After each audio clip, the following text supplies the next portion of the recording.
ఇవాళ అభివృద్ధి గురించి మేము మాట్లాడుతున్నాం. ఇవాళ హైదరాబాద్ RRR తో పాటు బస్తీ దవాఖానతో పాటు ఇవాళ హైదరాబాద్ అభివృద్ధి చెందుతుందంటే, అభివృద్ధి చెందే విధంగా ముందుకు పోతుందంటే నరేంద్ర మోడీ గారు ఇచ్చిన పైసలు తప్ప ఒక్క పైసా ఈ హైదరాబాద్ అభివృద్ధికి తెలంగాణలో కాంగ్రెస్ పార్టీ ప్రభుత్వం కానీ గతంలో బీఆర్ఎస్ పార్టీ ప్రభుత్వం కానీ ఒక్క పైసా లేదన్న విషయం వాస్తవం. నేను సవాల్ చేస్తున్నా, ప్రతి పైసా లెక్క తీసుకొని వస్తాం. అడ్రస్, టైం, డేట్ డిసైడ్ అయ్యి హైదరాబాద్ అభివృద్ధి ఎవరి వల్ల జరిగిందో ఇలా మేము చేయడానికి సిద్ధంగా ఉన్న విషయాన్ని ఒక్కసారి గుర్తు చేస్తున్నాం. మేము అభివృద్ధి గురించి మాట్లాడితే వాళ్ళేమో మతం గురించి మాట్లాడుతున్నారు. అన్న 30% ఉన్నారట వాళ్ళు.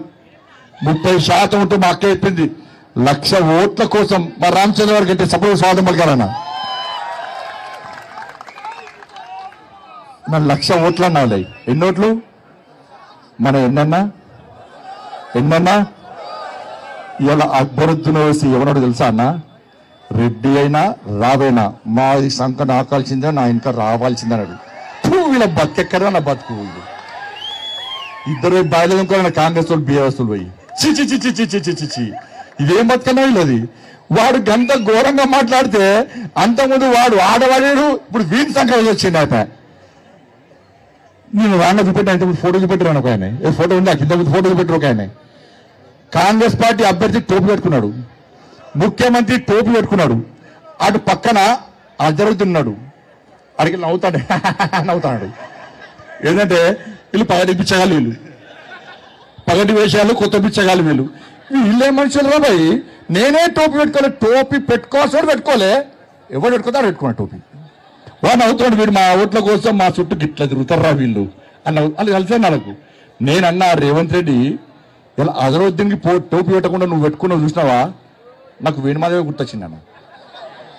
ఇలా నీ క్యాండిడేట్ పెట్టుకున్నాడు చూసినావా, నేనంటున్నా అరే నీకు దమ్ముంటే ఇదే హజరుద్దీన్ నా హిందువులం ఏ పండుగ చేసినా ఏ పూజ చేసినా మొట్టమొదటిసారి విఘ్నేశ్వర స్వామికి పూజ చేస్తాం. నీకు దమ్ముంటే అదే హజరుద్దీన్కి బొట్టు పెట్టి వక్రతుండ మహాకార్య సూర్యకోటి సమప్రభ నిర్విఘ్నం కుర్మే దేవ సర్వకార్యేషు సర్వదా అని చెప్పి నీకు పాడిచ్చే దమ్ముందా రేవంత్ రెడ్డి అని నేనంటున్నాను. నమాజ్ అవుతారన్నా నవ్వుతున్నా వాళ్ళు. వీళ్ళు ఏందో పోయి రంజాన్ రాగానే ఎన్నికలు రాగానే ఊరికే మా మసలకు వచ్చి నమాజ్ చేస్తారు. ఇఫ్తార్ విందులు మాకంటే ఎక్కువ వీళ్ళే ఇఫ్తార్ విందులు. ఇవాళ భాగ్యలక్ష్మి గుడిందన్న, భాగ్యలక్ష్మి గుడిందన్న పాత బస్తీలో ఏ రోజైనా ఓవైసీ గాని అక్బరుద్దీన్ ఓవైసీ గాని అసదుద్దీన్ ఓవైసీ గాని ఏ రోజైనా దర్శనం చేసుకున్నాడా, ఏ రోజైనా కొబ్బరికాయ కొట్టిండా, ఏ రోజైనా హారతి ఇచ్చిండా? ఇలా రేవంత్ రెడ్డి ఆలోచించి చెప్పాలి. వాళ్ళేమో మొక్కరు, వాళ్ళు బొట్టు పెట్టుకోరు. మీరు సిగ్గు లేకుండా టోపీలు పెట్టుకొని వాళ్ళ ఓట్ల కోసం కక్కుతున్నారు.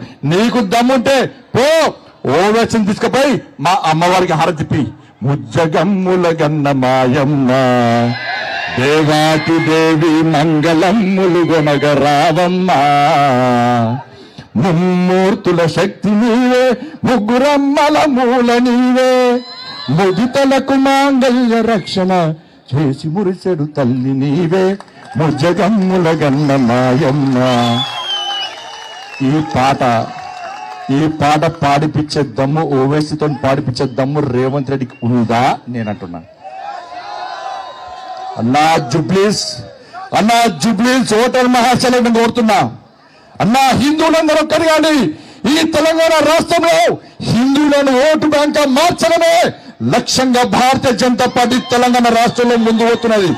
ఈ జుబ్లీస్ ఆ చురుకోల ఓట్ల కోసం కాంగ్రెస్ పార్టీ బీఆర్ఎస్ పార్టీలు ఏ విధంగా వాళ్ళ కోసం పనిచేస్తున్నాయో ఒక్కసారి అంచండి. అక్క ఇలా పైసలు మీకు ఇస్తలేదక్క, సిగ్గు లేకుండా తురుకోళ్ళని ఇళ్ళ పడి మీ దండం పెడతా, మీ కాళ్ళు మొక్తాన్ని కాంగ్రెస్ వాళ్ళు పోయి మేము మిక్సీలు ఇస్తాము, మేము గ్రైండర్లు ఇస్తాము, మేము కుటుంబిష్ ఇస్తాం, మీ దండం పెడతాం, మీ కాళ్ళు మొక్తాన్ని కాంగ్రెస్ వాళ్ళు పోతున్నారు అక్క. బీఆర్ఎస్ వాళ్ళు అక్క మీ దండం పెడతా, మీ కాళ్ళు మొక్తా నేను 10,000 రూపాయలు ఇస్తాం మాకు ఓటేయని అంటున్నారట. ఇవాళ ముస్లిం మహిళలు బీజేపీ తప్ప కాంగ్రెస్ పార్టీకి ఓటేరన్న. వాళ్ళు మన ఆడబిడ్డలన్నా నరేంద్ర మోడీ వాళ్ళ సొంత అన్నలక చూస్తారన్న. కానీ రేవంత్ రెడ్డి సార్ ఏం చేసింది తెలుసా? 40,000 బుర్కాలు తెప్పించింది పాకిస్తాన్ నుంచి. 40,000 బుర్కాలు తెప్పించి ఇలా వాళ్ళతో దొంగోట్లు వేయించడానికి ప్రయత్నం చేస్తుంది కాబట్టి ఇక్కడున్న ముస్లిం మహిళలు జాగ్రత్తగా ఉండాలి అన్న. రాజ్యాంగం అందరికీ ఒకటే, ఎలక్షన్ కమిషన్ అందరికీ ఒకటే. నేను ఎలక్షన్ కమిషన్ విజ్ఞప్తి చేస్తున్నా, మీరు ఓటు వేసేటప్పుడు తప్పకుండా ఫేస్ చూడాలి, ఓటు వేయించాలి. ఓటు వేయిస్తేనే రాజ్యాంగం అందరికీ ఒకటే. ఎవరి అయ్య జాగిరి కాదు, ఎవరి తాత జాగిరి కాదు. అందుకే జుబ్లీస్ ఎన్నికలన్నా గెలవాలన్నా మనం లేకుంటే బీఆర్ఎస్ వాడితే రానేరాడు. కాంగ్రెస్ కు బీజేపీకే పోటీరా. కాంగ్రెస్ వాళ్ళు ఏం చేశారు, మాకు ముస్లిం ఓటు బ్యాంక్ కోసం చూస్తున్నారు.